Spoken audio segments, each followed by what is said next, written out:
지난주까지 저희가 예수님의 사단으로부터 받은 세 가지 시험을 함께 다뤘는데요. 오늘은 이 세 가지 시험 이후에 예수님께서 본격적으로 사역을 하신 그 내용을 저희가 이제 함께 봅니다. 그래서 오늘 저희가 읽은 본문은 유추해 보건대 예수님께서 생애 사역을 하셨던 공생의 사역의 초반부 사건이라고 볼 수 있습니다. 그래서 오늘 말씀을 오늘 차근차근 좀 봐야 되거든요. 좀 말씀도 본문이 좀 많거든요. 그래서 함께 잘 쫓아와 주시기 바랍니다. 14절 말씀, 15절 말씀 한번 볼까요? 14절, 15절 말씀 보시면 예수께서 성령의 능력으로 갈릴리에 돌아가시니 그 소문이 사방에 퍼졌고 친히 그 여러 회당에서 가르치심에 뭇사람에게 칭송을 받으시더라. 이렇게 이제 배경이 설명되고 있죠. 예수님께서 갈릴리 지역으로 돌아오셨다, 다니셨다 이렇게 되어 있는데 다른 이제 또 복음서 본문들을 보면 갈릴리 지역과 가버나움 지역을 이제 다니신 것으로 이제 표시되어 있습니다. 이제 저희는 갈릴리 지역 또 뭐 가버나움 지역 하면 사실 감이 안 오죠. 저희 동네가 아니니까. 어떻게 보시면 되냐면 부천과 시흥을 왔다 갔다 하셨다 뭐 이렇게 생각하시면 됩니다. 붙어 있는데 근데 갈릴리 지역이라고 되어 있잖아요. 그래서 갈릴리 호수, 갈릴리 바다를 끼고 있는 지역들이에요, 둘 다. 가버나움과 갈릴리 지역을 예수님께서 다니시면서 예수님께서 일을 하셨어요. 근데 이제 누가복음 오늘 본문에는 뭐 더 자세한 내용이 나와 있지 않은데 마태복음을 보면 이 과정에서 이 갈릴리와 가버나움을 다니시면서 병을 고쳐주시고 병든 자를 고쳐주시고 귀신을 쫓아내시고 말씀 선포를 막 하시는 사역들이 이제 기록되어 있습니다. 그래서 오늘 본문 15절 방금 읽었던 15절 보니까 마지막에 15절 마지막에 이렇게 되어 있죠. 뭇사람에게 칭송을 받으시더라 이렇게 되어 있죠. 예수님께서 그 지역을 다니시면서 역사를 막 이루시고 병을 고치시고 귀신을 쫓아하시니까 사람들이 예수님을 보고 놀라워하며 칭송하였더라 이렇게 되어 있는 것이죠. 그리고 16절 말씀으로 이어져서 보면 예수께서 그 자라나신 곳 나사렛에 이르사 이렇게 되어 있죠. 그 자라나신 곳 나사렛에 이르사. 나사렛은 작은 개념입니다. 동네 개념입니다. 그러니까 갈릴리의 나사렛, 시흥시의 은행동으로 오셨다 이렇게 보시면 되는 거죠. 예수님께서 오셨는데 뭐라고 표시되어 있습니까? 예수님이 자라신 곳으로 표시되어 있습니다. 예수님 고향입니다. 고향 나사렛. 자, 오늘 저희가 읽은 본문 좀 꽤 긴데요. 이 본문이 크게 세 단락의 내용이 이어질 거예요. 그래서 제가 이게 그냥 읽으면 좀 해설이 좀 필요해서 오늘은 이 단락을 조금 해설을 해드릴 건데요. 크게 세 가지예요. 첫 번째는 지금 이 갈릴리로 오셨잖아요. 나사렛으로 오셨잖아요. 나사렛에 오신 예수님께서 회당에 들어가셔서 성경을 낭독해 주실 거예요. 그리고 그에 대해서 해설하시는 말씀을 주실 겁니다. 그게 첫 번째 내용이에요. 두 번째 내용은 그 예수님의 말씀을 들은 회당 안에 있는 사람들의 반응입니다. 그리고 그 반응을 보시고 예수님께서 또 한 말씀을 해주세요. 이제 그게 이제 두 번째 단락입니다. 세 번째 단락은 뭐냐면 예수님께서 하신 마지막 말씀에 회당 안에 있는 사람들이 막 분노하고 화를 내면서 예수님을 잡아 죽이려고 합니다. 그래서 예수님을 막 죽이려고까지 막 낭떠러지까지 막 끌고 가는 장면이 세 번째 단락이에요. 그래서 첫 번째 단락 예수님께서 회당에서 말씀을 전하시는 장면, 두 번째 단락은 그에 대한 반응과 예수님의 또 말씀, 세 번째 단락은 그 마지막 말씀을 듣고 예수님을 막 죽이려고 하는 이 회당에 있던 사람들의 이야기. 오늘 이 세 가지 이야기가 연결되어서 진행됩니다. 이 부분에 대해서 조금 이제 설명을 계속해서 함께 읽으면서 나가도록 하겠습니다. 저희가 먼저 이제 보면 16절에서 나사렛으로 왔다고 하셨죠. 예수님이 자라신 곳 나사렛. 나사렛은 예수님 고향이에요. 고향. 그런데 예수님 고향이지만 예수님이 탄생하신 곳은 아니죠. 예수님이 탄생하신 곳은 저희가 성탄절마다 무슨 연극이나 이런 걸 많이 보는데 베들레헴입니다. 베들레헴. 그렇죠? 예수님의 탄생지는 베들레헴의 마구간으로 저희가 알고 있는데 이 베들레헴과 나사렛은 거리가 150km나 되는 아주 딴 동네입니다. 아예 먼 동네예요. 근데 그때 예수님이 탄생하실 때는 나사렛이 아니라 고향 땅에서 태어나신 게 아니라 잠시 이제 베들레헴에 가셔서 뭐 등본을 하고 뭐 이런 이제 이야기 나중에 또 한번 달아야겠죠. 등본하러 그때 가셔서 마침 거기서 태어나시는 바람에 예수님의 탄생지가 베들레헴이 된 것이죠. 근데 이제 그것도 인간적인 눈으로 보면 야 어떻게 우연히 딱 그날 하필이면 거기 갔을 때 또 거기 베들레헴까지 갔는데 그 멀리 갔는데 그때 태어나시나 생각하실 수 있지만 사실은 이 베들레헴에서 탄생하신 것은 구약의 예언자들을 통해서 메시아가 오실 곳이 그 베들레헴이라는 게 예언되어 있었어요. 자, 이제 이것도 또 이해가 필요합니다. 이후로 예수님이 사람들 사이에서 알려지고 앞으로 사역하실 때 사람들은 예수님을 뭐라고 부르냐면 나사렛 예수라고 부른단 말이에요. 왜냐면 나사렛 출신이잖아요. 나사렛 고향이 나사렛이니까. 그러니까 사람들은 나사렛 출신 예수를 보면서 나사렛 촌동네거든요. 나사렛에서 무슨 선한 일이 나겠느냐. 또 하나 메시아가 저 사람이 메시아인 게 말이 안 되는 것 중에 하나는 뭐냐면 메시아는 어디서 태어나기로 돼 있다고요? 베들레헴에서 태어나기로 돼 있다니까요. 근데 예수는 나세라 출신이잖아요. 그러니까 저 예수는 메시아일 수가 없어라는 이해도 당연히 그 안에 담길 수밖에 없죠. 무시당할 수밖에 없죠. 그러나 실제로 예수님은 구약의 예언대로 베들레헴에서 태어나셨다라는 거죠. 그리고 다만 예수님께서 자라신 곳 나사렛에 예수님께서 지금 오신 겁니다. 그리고 이 16절 말씀 보시면 나사렛에 오신 예수님께서 안식일에 16절 늘 하시던 대로 회당에 들어가사 성경을 읽으려고 서심해. 이제 요것도 이제 또 설명이 필요해요. 안식일에 하시던 대로 말씀을 이제 읽으시려고 하셨다. 여러분 안식일이 무슨 요일이죠? 네, 역시 우등생은 어디에나 있습니다. 안식일은 토요일이에요. 토요일. 주일이 일요일이 아니라 토요일이 안식일입니다. 성경에서 말하는 안식일의 요일은 토요일이에요. 구약 성경에서부터 하나님께서 창조하신 마지막 날 쉬시고 하나님께서 안식을 취하시고 율법을 통해서 이스라엘 백성들에게 하나님이 안식을 취하신 것처럼 이스라엘에게도 안식을 주신 게 이제 제7일이 되는 안식일이죠. 근데 왜 7일이 안식일이지? 이렇게 생각하시는 분도 있는데 1, 월, 화, 수, 목, 금, 토 이렇게 계산을 해요. 그래서 마지막 7일이 토요일입니다. 이제 구약에서 따지는 마지막 7일은 그래서 7일째가 되는 안식일에 안식을 취하고 안식일을 지키는 것이 율법이었어요. 그게 이제 구약의 율법이었어요. 그런데 그러면 이제 모르셨던 분들은 그런데 왜 우리는 주일을 일요일에 지키지? 라고 생각하실 수가 있습니다. 그게 이제 당연한 질문이죠. 그리고 사실은 이 지점이 여러분 들어보셨죠? 제7일 안식교라든지 어떤 이단 사이비들이 중에는 이걸 가지고 기독교를 공격하는 일들이 많아요. 왜냐하면 성경에는 분명히 율법 속에 안식일을 지키라고 되어 있는데 안식일은 토요일인데 왜 기독교인 너희들은 토요일 날 예배를 안 드리고 주일 날 모여서 예배 드리냐? 너희는 율법을 무시하고 있다. 하나님 말씀을 어기고 있다. 이제 이렇게 공격하는 경우들이 많아요. 저도 이제 군대에 입대했는데 저희 내무반 고참이 제7일 안식교 아주 신실한 성도였어요. 제가 신학생인 거 알고 엄청 이거 가지고 엄청 갑론을박을 했습니다. 율법을 안 지킨다 기독교는 막 그러면서요. 하여튼 뭐 이런 분들이 주변에 혹시 나타날 수 있는데 혼돈하지 마시고 잘 설명해 드려야겠죠. 왜 그런지. 자, 그래서 뭐 아시는 분들은 다 아실 수 있는 내용이지만 한번 간단하게 정리를 하고 안식일에 대해서 정리하고 넘어가도록 하겠습니다.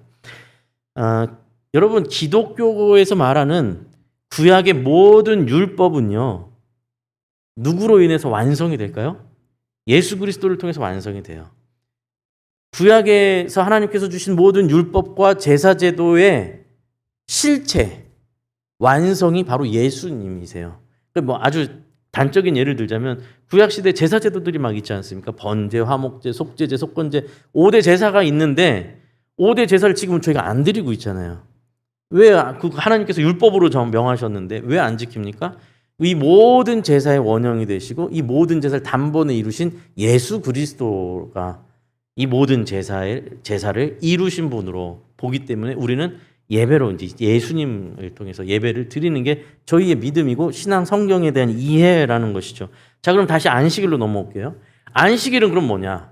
안식일을 생각하실 때 여러분 6일 동안 열심히 일하고 땀 흘려 일하고 7일째에 노동을 하지 않고 쉬는 것. 그게 율법에서 주신 말씀이에요. 그래서 그 7일은 인간의 노력과 인간의 어떤 성취를 취하는 것이 아니라 하나님을 기억하고 하나님만을 찬양하고 예배하는 시간으로 안식을 주셨단 말이죠. 자, 그러면 그 의미가 단순히 육신의 피로함을 쉬게만 해주시는 게 안식의 목적이겠습니까? 그건 1차적인 목적이죠. 더 근본적인 목적이 뭐겠어요? 인간의 진정한 안식이 뭐겠어요? 죄로부터 안식을 얻어야죠. 죽음으로부터 안식을 얻어야 되지 않습니까? 그러니까 안식일이 주어진 게 현실 속에서는 6일 동안 일하고 7일째는 쉬는 것이 안식을 취하는 것이 안식이지만 근본적인 안식의 방향은 예수 그리스도를 통해서 예수 그리스도께서 십자가에서 이루신 그 사건, 우리를 구원하신 사건을 통해서 인간에게 진정한 안식이 주어지는 것이 안식의 진짜 이루어지는 의미겠죠. 그렇죠?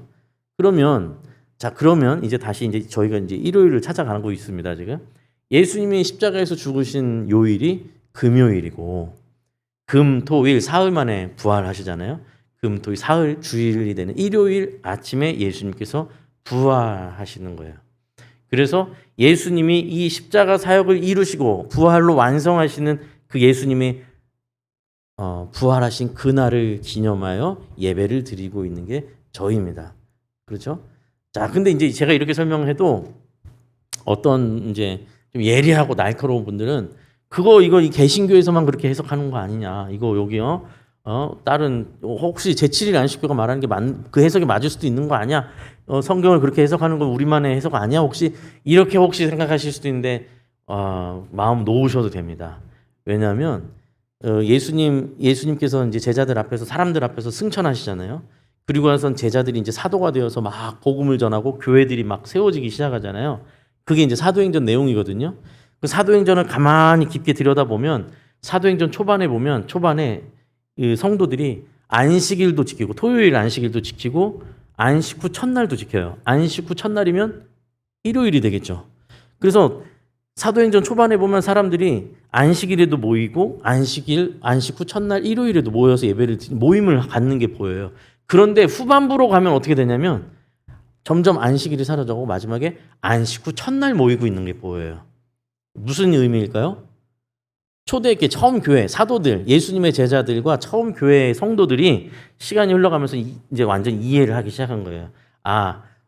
이 안식은 예수 그리스도를 통해서 이루어진 것이다. 예수 그리스도의 부활하심이 우리의 예배의 근거다. 예수 그리스도가 우리의 신앙의 중심이다. 모든 율법은 예수 그리스도를 통해서 이루어졌다. 그게 이제 이해가 정리가 되면서 그때부터 토요일 안식일이 아니라 구약적 안식일이 아니라 예수 그리스도를 통한 안식, 진정한 안식인 일요일 주일날 모이게 된 겁니다. 이 정도면 설명이 됐죠. 그러니까 누가 이제 와서 이렇게 시비 거시면 앉혀놓고 천천히 좀 설명 좀 해주세요. 그렇죠?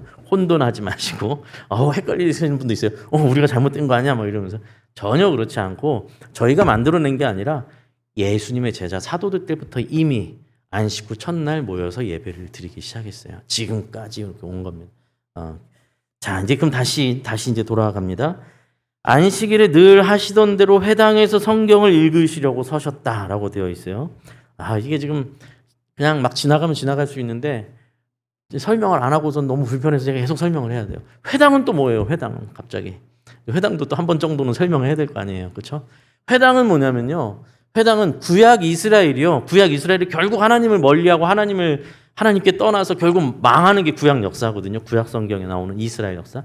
북이스라엘 망하고 남유다 망합니다. 결국 그들은 다 어디로 가냐면 아수르로 바벨론으로 포로로 끌려갑니다. 2억 마일리 멀리 끌려가요. 포로 생활을 하게 됩니다.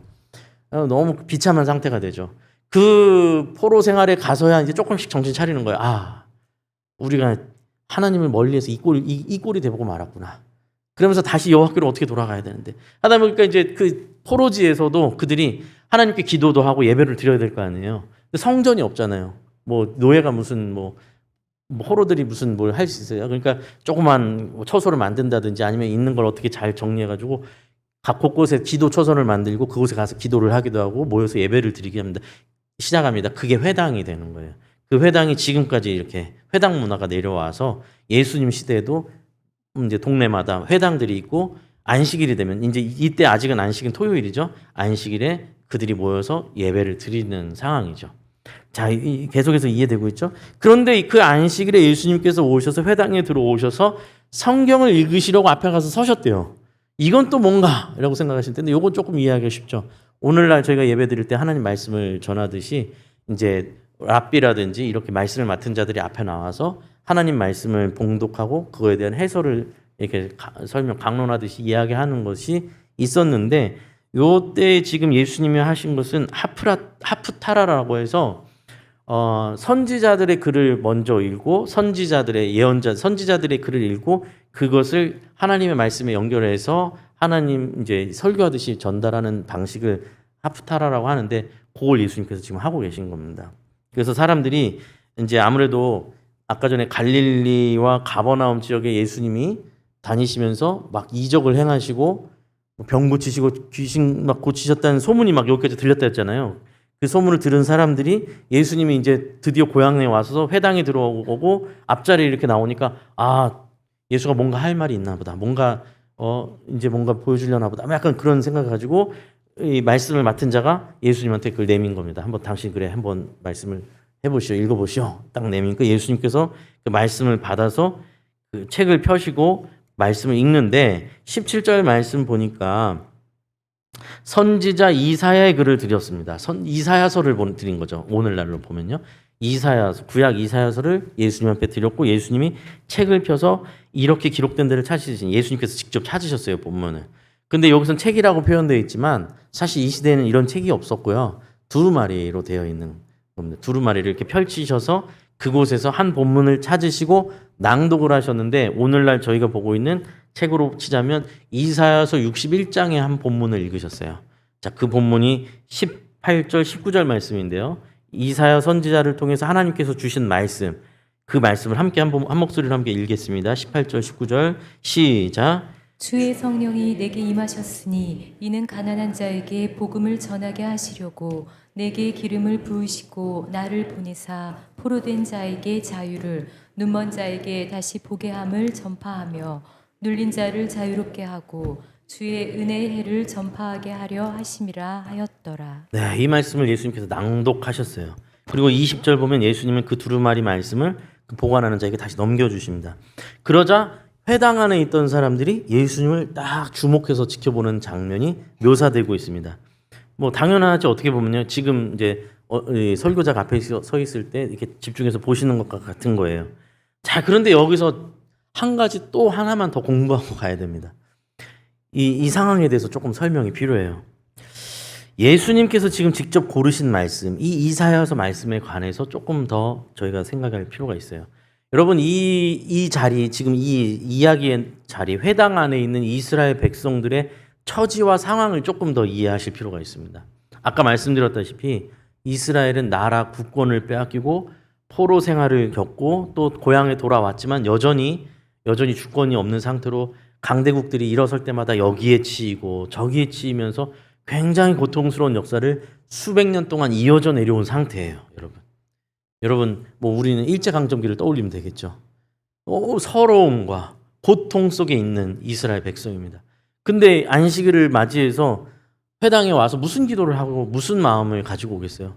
언제 우리는 도대체 여기 이 고통에서 놓여집니까? 언제 우리는 여기서 자유롭게 되는 겁니까? 하나님 언제 우리를 긍휼히 여겨주시겠습니까? 언제쯤 우리를 불쌍히 여겨주시겠습니까? 하나님 보내주신다는 그 메시아는 도대체 언제 옵니까? 뭐 이런 것들 아니겠어요? 그 울분과 고통이 있잖아요.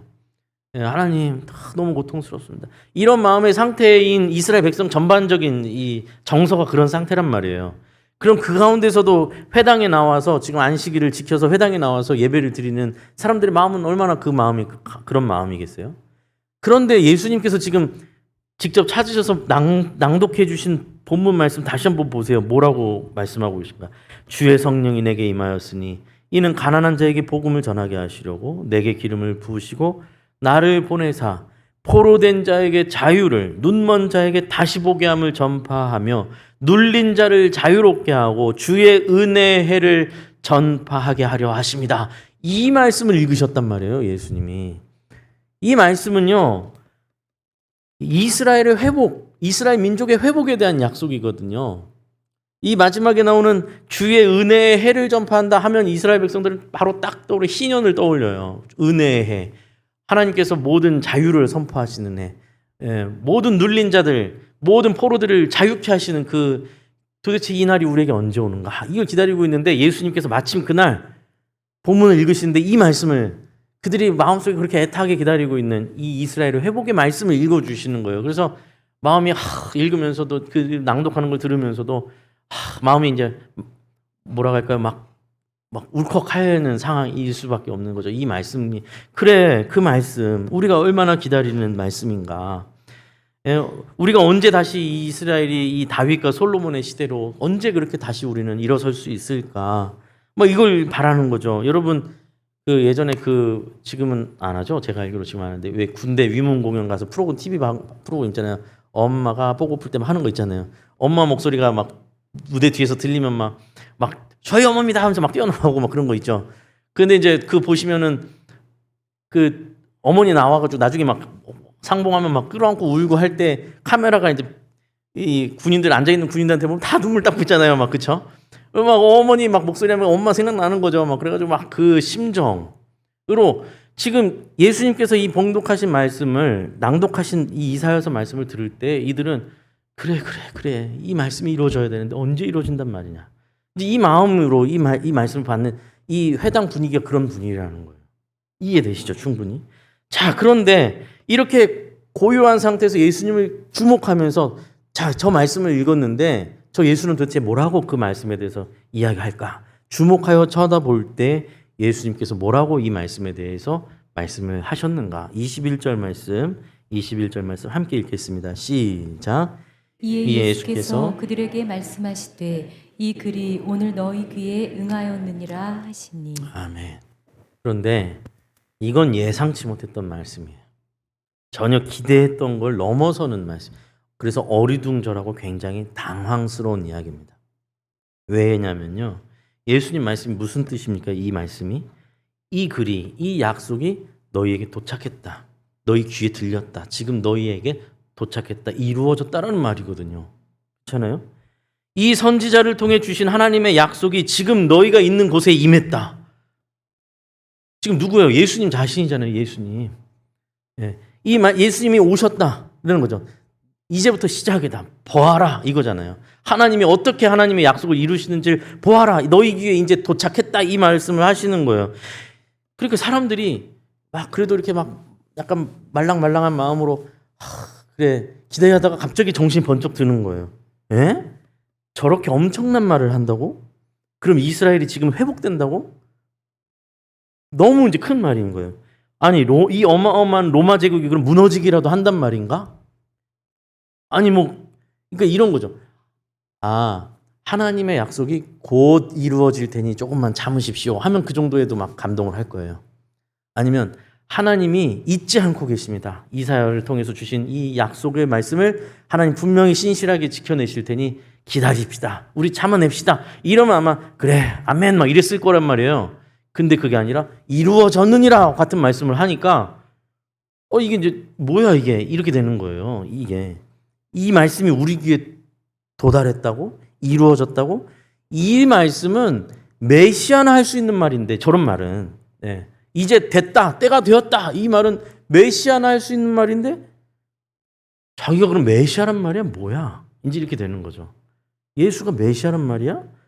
그러니까 더 정신이 번쩍 차려져요. 그러면서 뭐가 보입니까 이제? 더 보이는 게 뭐예요? 아니 저 예수 우리 동네 사람이잖아. 이게 보이는 거죠. 저 어렸을 때부터 저 요셉의 아들이잖아. 저 목수의 아들이잖아. 목수의 아들이 우리가 다 아는데 저 예수가 어떻게 컸는지 다 봤는데 갑자기 메시아라고 자기가? 이러면서 이제 혼란해하는 겁니다.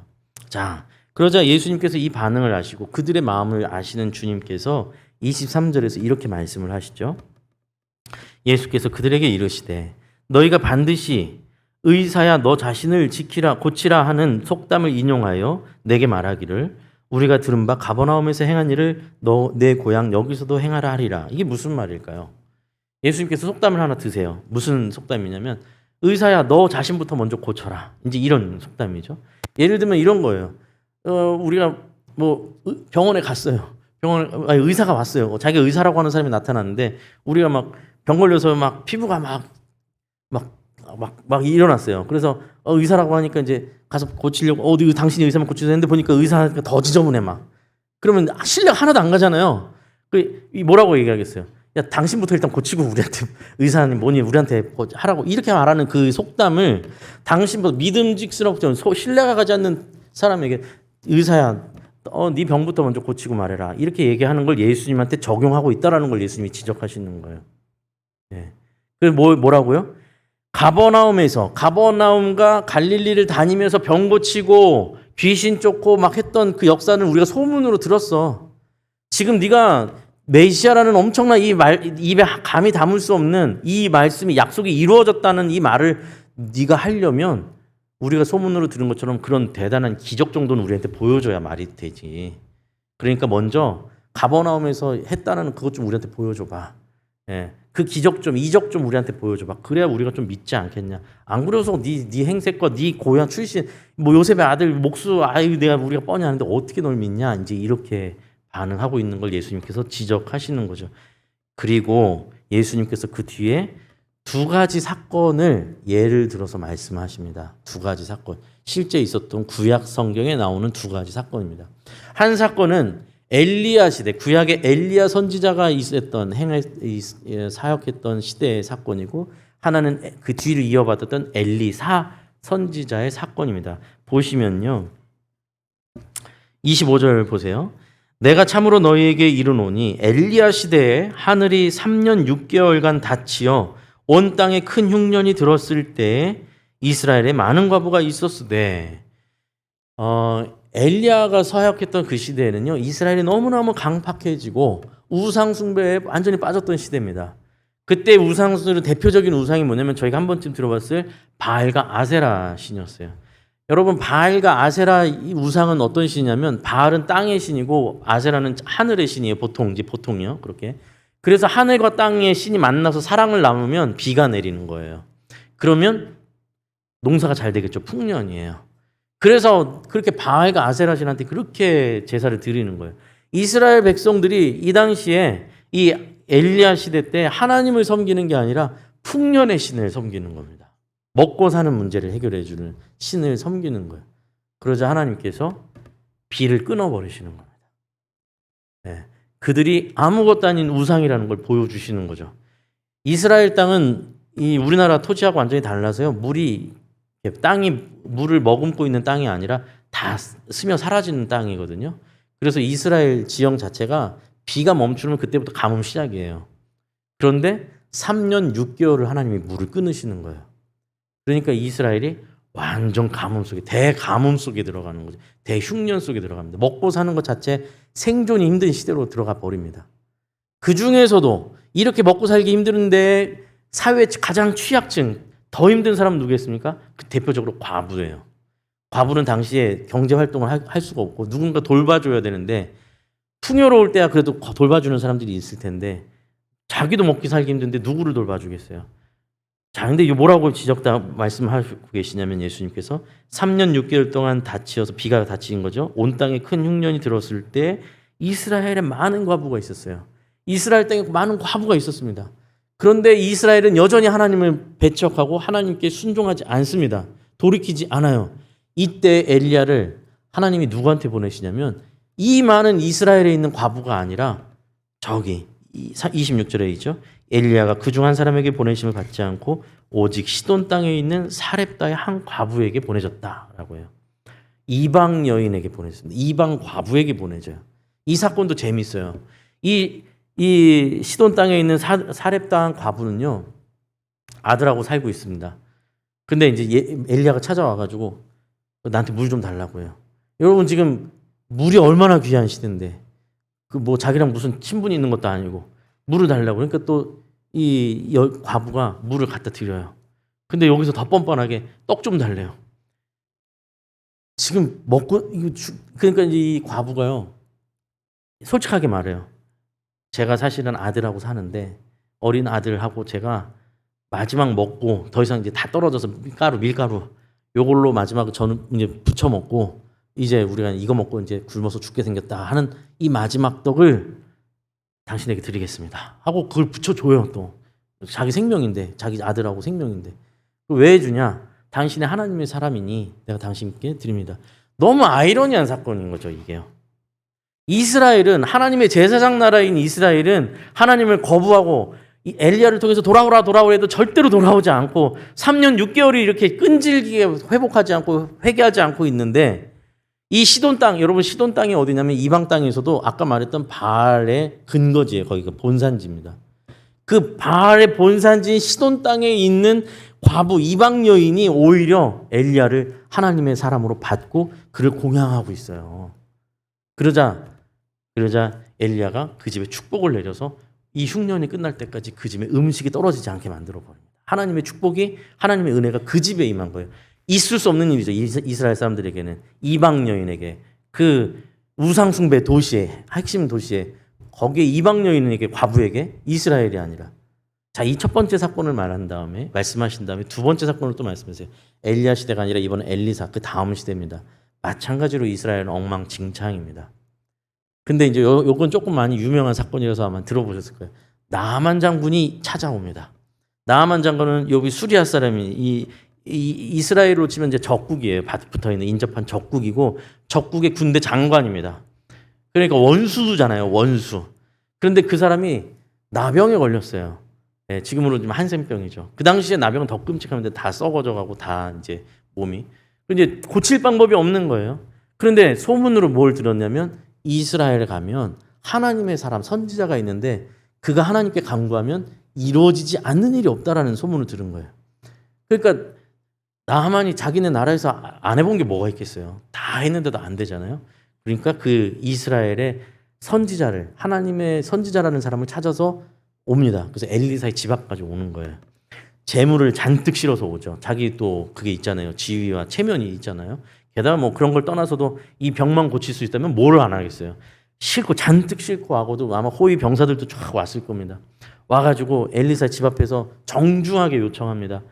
제가 나병에 걸렸는데 이걸 좀 고쳐주십시오. 당신의 하나님은 이 일을 하실 수 있다고 제가 들었습니다. 근데 여기도 되게 재밌는 장면이 나옵니다. 예, 이 정도 급의 사람이 오면 사실 나가서 좀 뭔가 이렇게 맞이하는 게 맞잖아요. 엘리사가 집 밖에 나가지는 문 밖으로 나가지도 않아요. 그리고 종한테 말해요. 야, 너 나가서 저 나아만 장군한테 저 앞에 요단강 가서 몸 7번 씻고 가라고 그래라.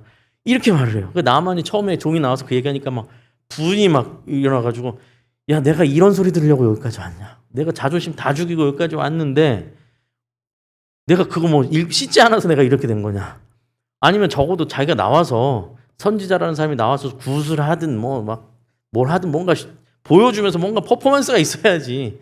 문도 열어보지 않고 감히 진짜 건방지게 막 이런 생각을 하다가 마음을 돌이킵니다. 그래도 하나님의 사람이 말한 것이라면 뭔가 다시 뭔가 있겠지. 거기서 돌아가지 않고 그 말에 이제 처음에 분냈던 것을 삭히고 실제로 그 말씀을 의지해서 요단강에 들어가서 몸을 7번 씻거든요.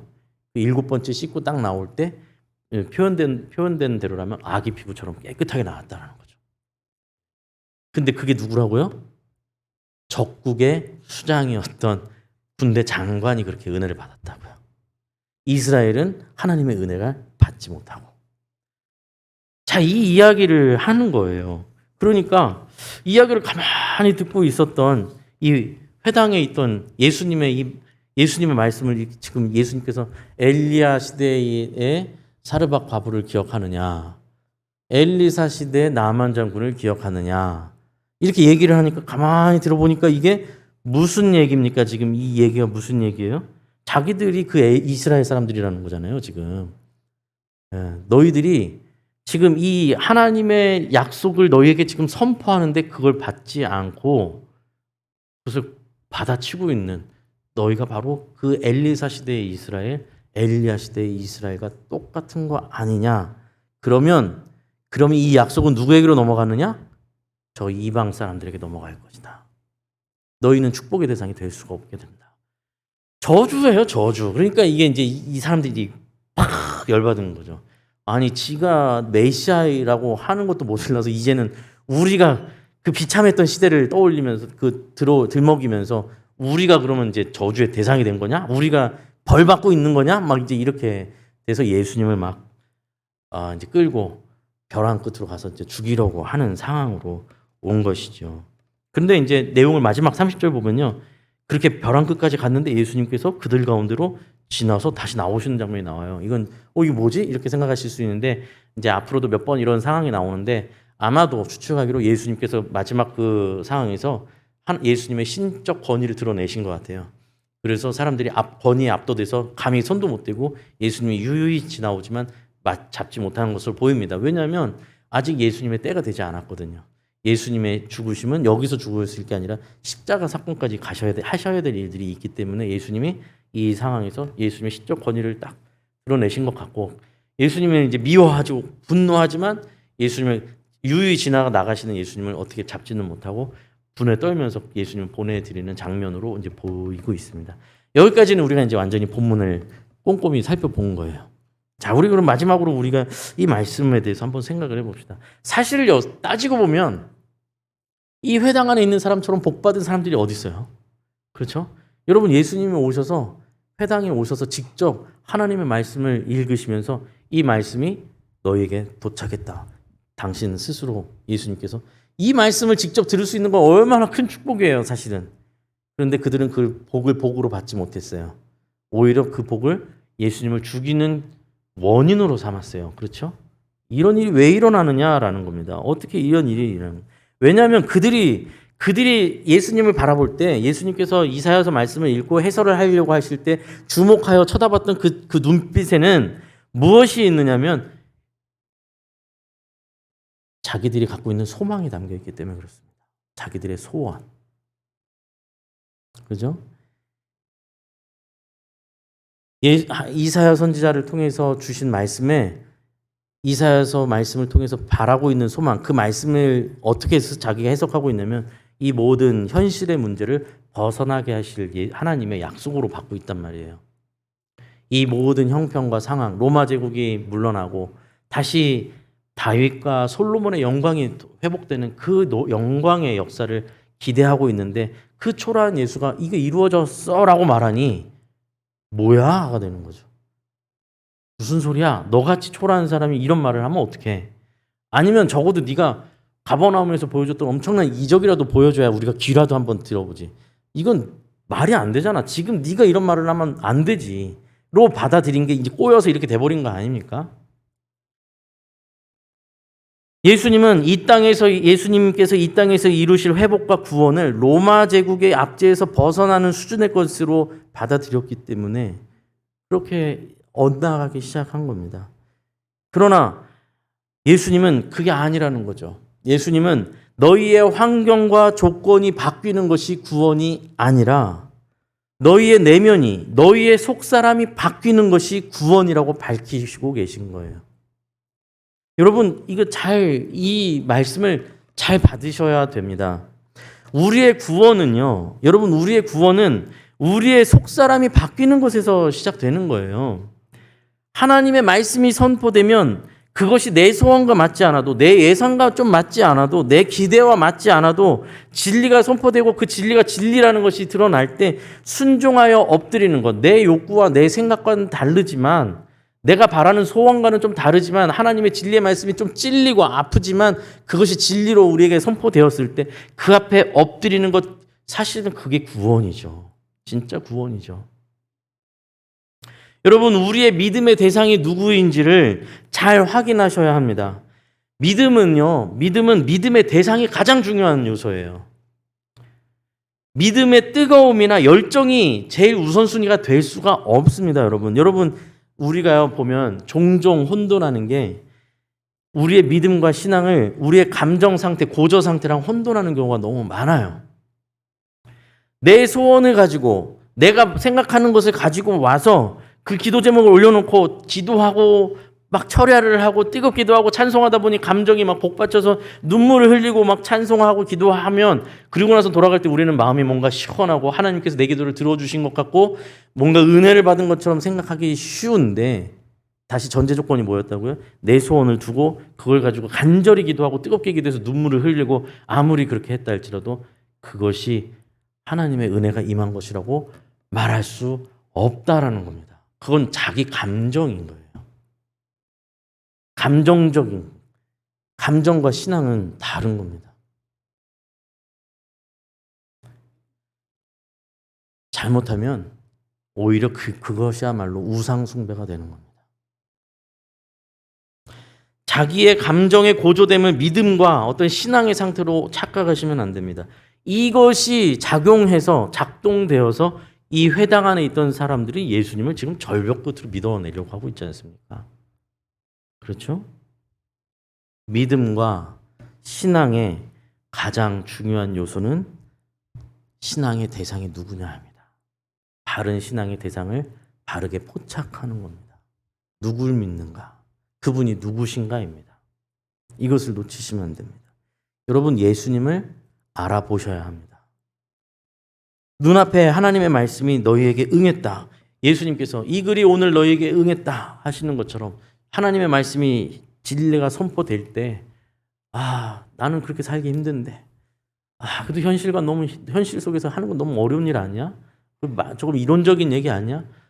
그래도 적당히 살아면 어떻게 이렇게 살아야지 어떻게 할 수 있어?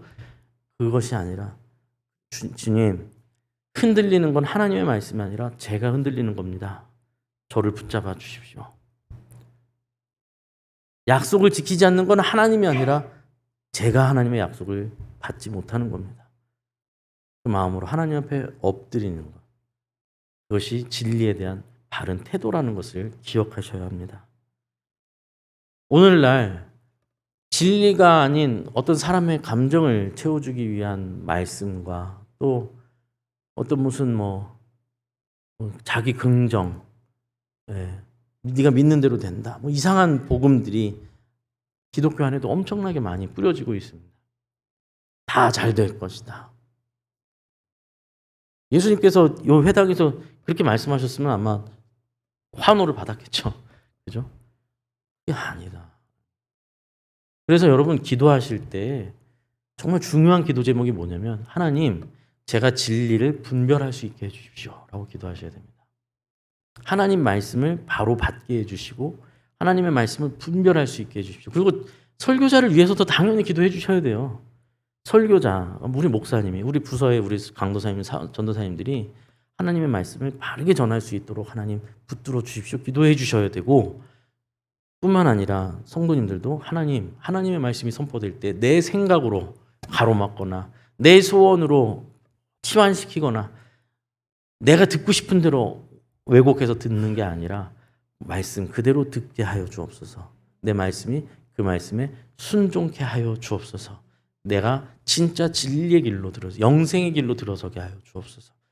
내 욕망과 내 소원에 이끌려 가는 존재가 아니라 하나님의 은혜의 손에 붙잡히게 하여 주시옵소서. 이게 우리 기도의 제목이 되어야 될 줄로 믿습니다, 여러분. 바라옵건대 우리 시흥평안교회 성도님들은 이 혼란한 시대 말씀이 희미해져가고 인간의 욕망이 바벨탑처럼 높이 쏟아져가는 이 시대 속에서 참 하나님을 바라보고 예수님을 따라 좁고 협착한 길이지만 생명의 길, 진리의 길을 따라가기를 간절히 소원합니다.